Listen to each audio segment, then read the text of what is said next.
हक पे रहने वाले लोग, वो चाहे किसी भी गोशे से हो, किसी भी मजहब से हो, सबके साथ खड़े होते हैं।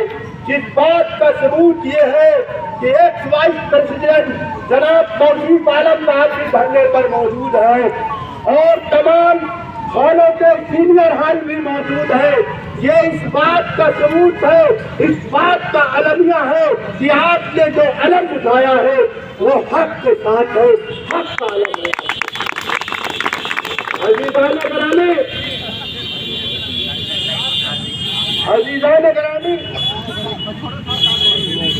अजीज़ान गिरामी, आपने जो हक का अलम उठा रखा है, कमेटी जिसको उठाने को बोल रही है और आने वाली 14 तारीख को 1 तारीखी स्ट्राइक का ऐलान कर रही है, पहले उससे आप सब दुआ करिए कि उस तारीख के आने से पहले हमें और आपको स्ट्राइक से जाने से पहले हमारे तमाम काम पूरे हो जाए ताकि स्ट्राइक की नौबत न आए।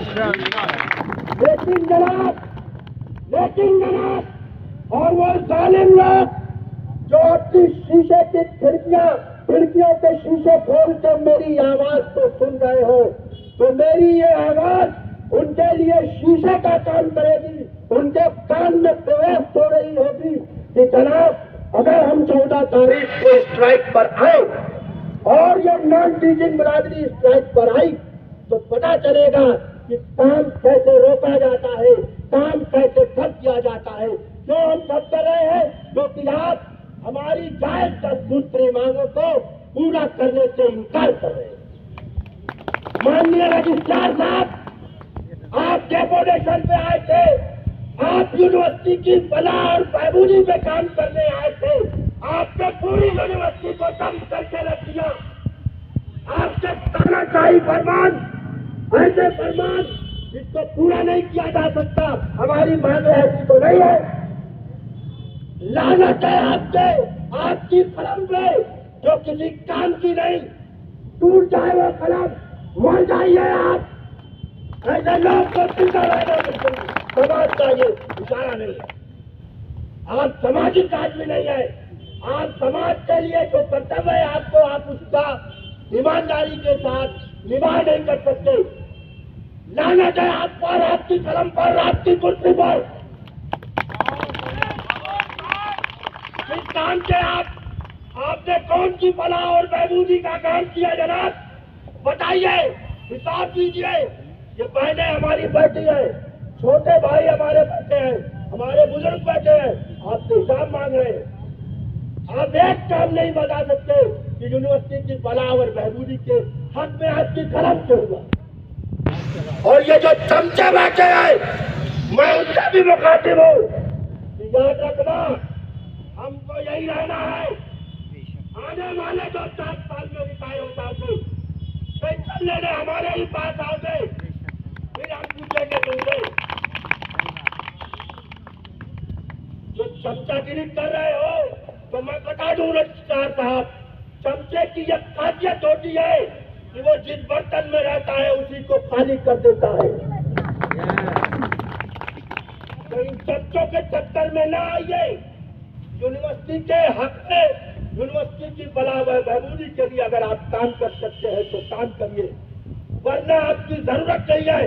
आप यहाँ से चले जाइए, इज्जत के साथ चले जाइए। कोई जरूरत ऐसे साधारण लोगों की नहीं है यूनिवर्सिटी को। ये हमारी मदद से, ये हमारी मादरे है, यहाँ से हमने इल्म हासिल किया है, यहाँ से हमने फलाह व बहबूदी के पत्थर लहराए हैं। दुनिया के तमाम बड़े बड़े ओहदों पे फायद यहाँ के तालिब इल्म रहे हैं और हैं हालांकि। अगर आप हमारी बात को, हमारी फलाह व बहबूदी के लिए पत्थर है, तो ऐसे पत्थर पे आज उठता हूँ मैं।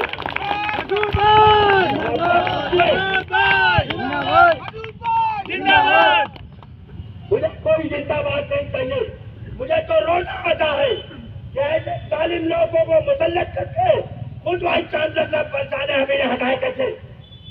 अरे हटाइए इसे, ये हर काम में अड़चन डाल रहे हैं। आपसे बताइए, आपकी कलम से क्या फायदा? बहबूदी का एक काम बताइए, नहीं बता सकते आप।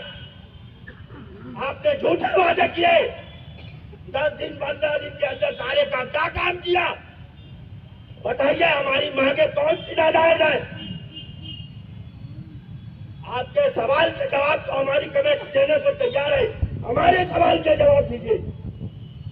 नहीं दे सकते क्योंकि आप बेईमान हैं, और बेईमानों का हाथ से क्या होता है पता चलेगा 14 तारीख को। ईमानदारी का कलम उठाने वाले मेरे भाइयों, आप 14 तारीख को दिखा दीजिएगा कि आप हक के साथ हैं, और जो हक के साथ होता है परवरदिगार उसके साथ होता है। बहुत शुक्रिया मसूद भाई, बिल्कुल सही बात कही आपने। देखिए मसूद भाई भी टेम्परेरी एम्प्लॉय हैं और मैं भी टेम्परेरी एम्प्लॉय हूँ, और आप लोगों ने देखा होगा कि पिछले साल से जब शुरू हुआ था तब से हम लोग एक्टिव हैं।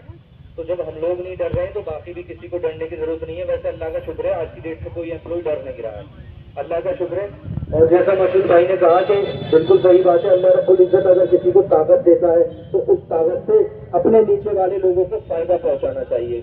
अगर अल्लाह रब्बुल इज्जत ने आपको पोस्ट दी है, डिग्री दी है या कोई बड़ा ओहदा दिया है तो उस ओहदे से आप नीचे वालों को फायदा पहुंचाइए। ये नहीं कि नीचे वालों पर जुल्म करिए। अगर आप जुल्म करेंगे तो आप जालिम कहलाएंगे, और अगर आप अपने नीचे वालों के लिए अच्छा काम करेंगे, उनकी फलाह बहबूद के लिए काम करेंगे तो आपको मसीहा कहा जाएगा।